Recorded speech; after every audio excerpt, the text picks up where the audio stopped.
تو شب قدر کے متعلق اختلاف ہے کہ یہ ہوتی کب ہے۔ کچھ لوگوں نے کہا کہ یہ 23ویں تاریخ کو ہوتی، اس لیے بعض صحابہ 23 کو عبادت کرتے تھے۔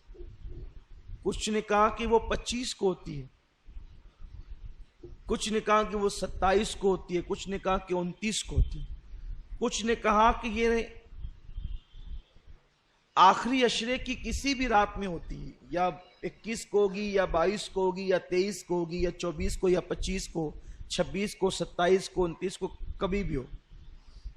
کچھ لوگوں نے کہا کہ نہیں، صرف یہ آخری عشرے میں 5 طاق راتوں میں ہوتی ہے، 21، 23، 25، 27، 29۔ اور بعض لوگ کہتے ہیں کہ وہ 27 ہی کو ہوتی ہے، وہ کچھ دلیل پیش کرتے ہیں۔ ایک دلیل تو یہ حدیث پاک ہے کہ اللہ کے حبیب صلی اللہ علیہ وآلہ وسلم نے 21ویں شب چھوڑ دی، 23ویں کو حضور صحابہ کے ساتھ مسجد میں قیام کے لیے، چونکہ معتکف تو رہتے ہی تھے، قیام کے لیے کھڑے ہوئے اور تھوڑی دیر عبادت کی ہوگی کہ فرمایا کہ جس رات کو تم تلاش کر رہے ہو وہ آج نہیں ہے، وہ اس کے بعد آئے گی۔ تو 23 کو عبادت کی تھوڑی دیر، اور اس کے بعد ان کو آزاد کر دیا صحابہ کو کہ یہ آج نہیں، جسے تلاش کر رہے ہو اس کے بعد آئے گی۔ پھر لوگ اپنے طور پہ عبادتیں کرنے لگے یا گھروں کو چلے گئے جو معتکف نہیں تھے۔ آقا کی تو ہر رات عبادت میں ہی گزرتی تھی۔ پھر فرمایا 24 چھوڑ دیا اور 25 کو آدھی رات تک عبادت کی۔ پھر فرمایا کہ جسے تم ڈھونڈ رہے وہ آج نہیں ہے، وہ اس کے بعد ہے۔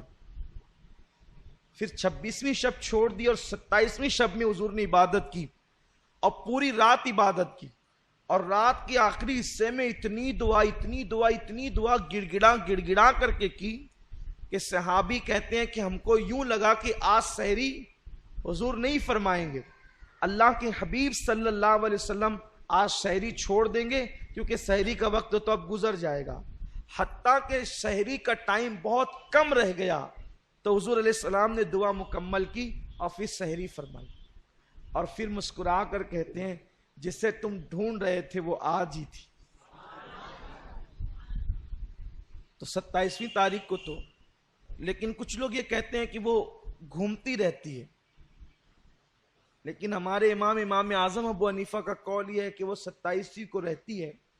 اصل میں یہ بتایا اس لیے نہیں گیا ہے کہ لوگ جو ہے وہ پھر 27ویں ہی کو عبادت کریں گے اور دوسری راتوں کو چھوڑ دیں گے۔ یہ اس دور میں کہا تھا کہ بتایا نہیں گیا کہ لوگ اسی 27ویں کو کریں گے اور چھوڑ دیں گے، لیکن آج تو حال یہ ہے کہ اگر متعین کر دو کہ 27 ہے تو اس میں بھی نہیں کرتے، ذوق ہی نہیں رہا، شوق ہی نہیں رہا عبادت کا، الا ماشاء اللہ۔ کچھ لوگ یہ کہتے ہیں قرآن خود اشارہ دے رہا ہے کہ شب قدر 27ویں کو ہوتی ہے۔ قرآن میں جو سورہ قدر ہے اس میں لیلۃ القدر 3 مرتبہ آیا ہے،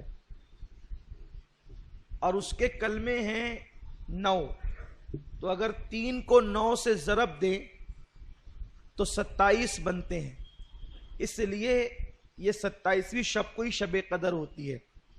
دوسری بات یہ ہے کہ اللہ کو طاق عدد بہت پسند ہے، 1، 3، 5، 7، 9، 11، 13، یہ طاق عدد اللہ کو پسند ہے۔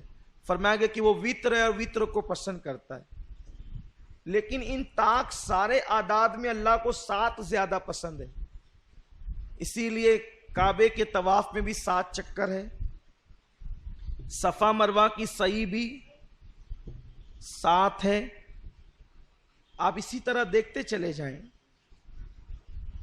اللہ تبارک و تعالیٰ نے طاق عدد کو پسند کیا اور اس طاق میں 7 کو زیادہ پسند کیا۔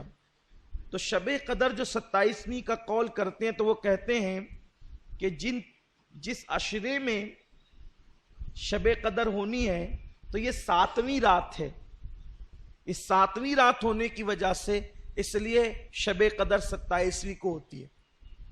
اس رات جو ہے وہ آسمان پر تارے خوب ہوتے ہیں، چاند بھی ہوتا ہے، موسم میں نہ بہت زیادہ گرمی ہوتی ہے نہ ٹھنڈی ہوتی ہے، معتدل رات ہوتی ہے، اور اس کا جو صبح کا سورج نکلتا ہے تو یہ سورج بغیر کرنوں کا ہوتا ہے۔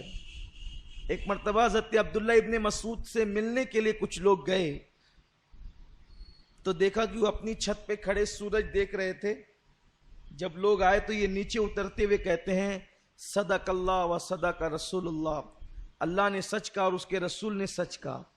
تو لوگوں نے کہا کیا بات ہوئی؟ تو کہا کہ میں نے حضور سے سنا تھا کہ جو شب قدر ہوگی اس کا صبح کا سورج بغیر کرنوں کے ہوگا، سفید سورج نکلتا ہے۔ تو میں دیکھ رہا ہوں کہ رات میں نے ساری علامتیں دیکھی شب قدر کی، تو صبح دیکھا تو سورج بغیر کرنوں کا تھا، اسی لیے کہا کہ اللہ کے رسول نے سچ کہا اور اللہ نے سچ فرمایا۔ تو یہ رات کی بڑی علامتیں ہیں۔